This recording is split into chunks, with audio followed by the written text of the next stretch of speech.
नमस्कार जय Jagannath cook with रश्मि आपण मानक बहुत बहुत स्वागत।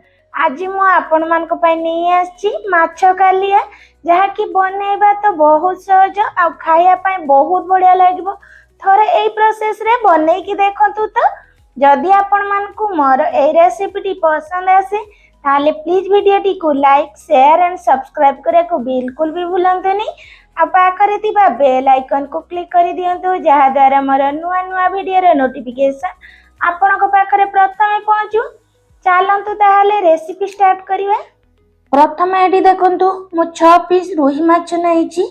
आपण माने जे कोनोसी माछ रे बनंतु काहे कि ना माछ टिके बड़ माछ रे नेबे आ ता सहित माछ को पीस को टिके मोटा करछि माने बहुत अधिक मोटा नै कि बेसी पतला भी नै। एबे हमें माछ रे लूण हळदी गुळे दबा तेनु मु एठी गुटे चामच टु टिके कम लूण देछि ता सहित हाफ चामच हळदी गुंड देई याकु भलो भाबरे गुळे नबा। एठी देखंतु माछ को मु पूरा भलो भाबरे एठी गुळे नेछि। एबे याकु हमें 5 मिनिट पई रेस्ट पई छाडी दबा। एई समय रे किछ मसला प्रस्तुत करनबा तेनु गुटे ग्राइंडिंग जार रे गोटे बड़ साइज रो प्याज को मु काटी के देई देछि ता सहित एठी 15-20 कुला रसुण नेछि आ 1.5 इंच रो अदा नेछि। मु अदा तारु रसुण रो क्वांटिटी टिके अधिक रखिछि ता सहित एठी 2टी टमाटो को देई दबा काटी के। एबे याकु पूरा चिकन करके बाटी नबा। ए देखंतु मसाला को मु एठी बाटी नै आछि। एबे मसाला रेडी हो गला ताको हमें गोटे बाउल को बाहर कर दबा। सेम ग्राइंडिंग जार रे एठी देखंतु 10-12 टी काजू को मु पानी रे बतुरी नेथिली ताको हमें ऐड करबा ता सहित एठी 4 चामच फ्रेश दही नबा। दही एठी बेसी खट्टा दही नेबेनी फ्रेश दही ही नेबे आ याकू भी हमें भलो भाबरे चिकन करके बाटी नबा। एठी देखंतु काजू आ दही रो पेस्ट हमर पूरा बनै गला।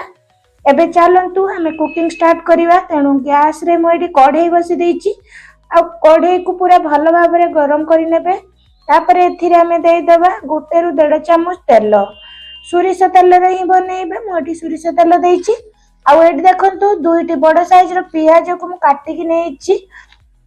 जदि मीडियम साइज रे नउचंती ताले 3 ରୁ 4टी प्याज नेबे। मु एठी बड़ साइज रे थिला तेनु 2टी प्याज को एमती लंबा लंबा करी काटी नेछि पतला करी ताको हमें पूरा एमती लाली कलर होबा पर्यंत भाजी नबा।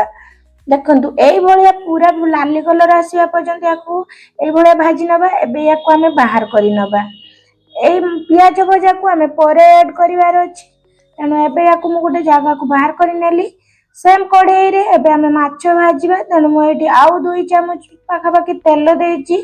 तेल गरम होला परे हमें एथिरे माछ को ऐड करिवा किंतु सब बळे पूरा तेल को अधिक गरम ही करिवे आ सोरिष तेल रे ही बनेइबे खाया पय अधिक स्वादिष्ट लागिवो। माछ को गोटे साइड रे एमती लाली कलर आसीया पर्यंत भाजी नेले गोटे साइड रे एमती लाली कलर आसी होला परे हमें उलटै नबा। किंतु ए माछ को पूरा कड़ा करके भाजीबेनी। जदि बेसी कड़ा करके भाजीबे ना माछर टेस्ट एते भल लागिवोनी। ए देखंतु 2 साइड रे माछ एई भलिया भाजीची या थारु अधिक लाली करके भाजीबा दरकार नै। एबे याकू हमें बाहर करी नबा तेनु मु याकू गोटे प्लेट को एडी बाहर करी नउची।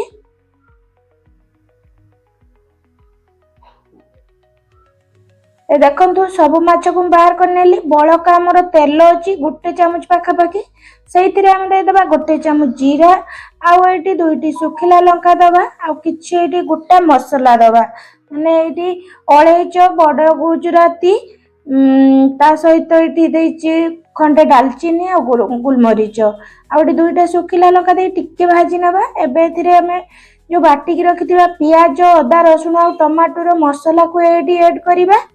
तापरे हमें याकू टिके कसी नबा एडी 2-3 मिनिट पाखा पाखी। ए देखंतु 2-3 मिनिट मु एडी कसीबार एडी हे गलानी।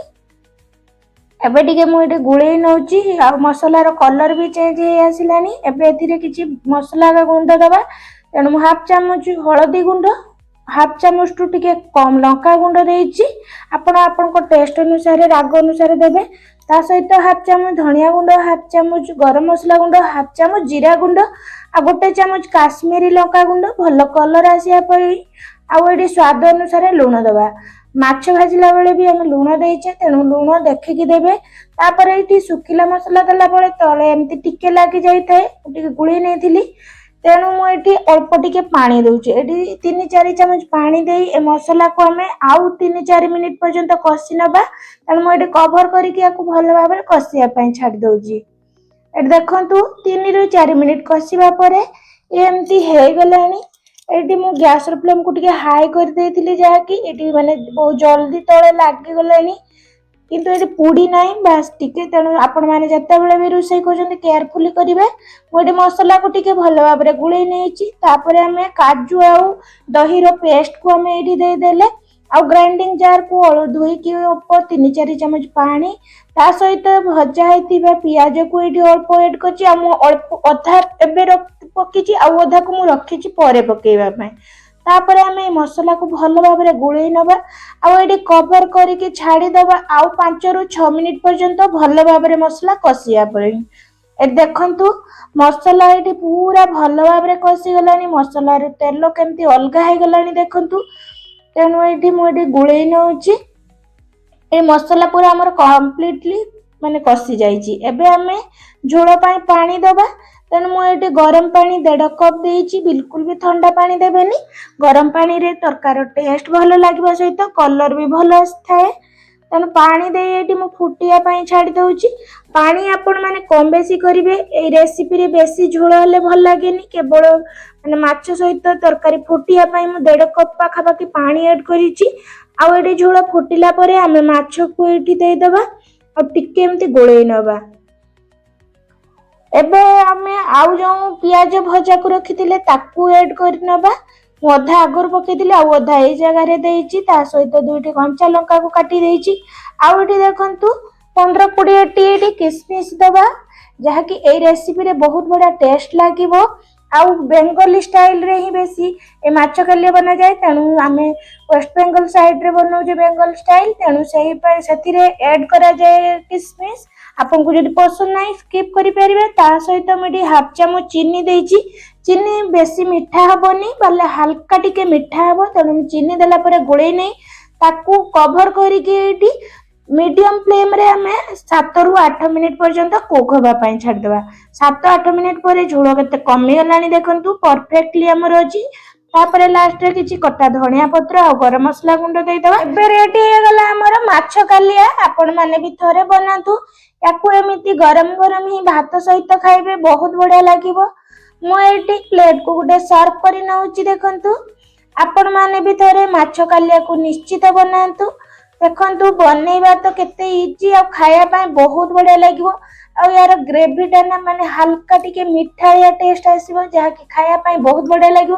ता सहित जो हमें किसमिस देइचे हमें खाइला बेले जो पार्टी की लागिवो ना खाया पाए पूरा बढ़िया लागिवो। माछ कालिया तो आपण माने भोजी रे खाइथिबे किंतु थोरे मो स्टाइल रे एमिति घरे बनेकी देखंतु देखिबे समस्ते खाइकी बहुत प्रशंसा करिवे। आपण मानकु मोर ए रेसिपी केमिति लागिला प्लीज कमेंट माध्यम रे निहाती जणाइबे। आशा करूची आज मोर ए रेसिपी आपण मानकु बहुत पसंद आसीथिबो। रहुची नमस्कार जय जगन्नाथ।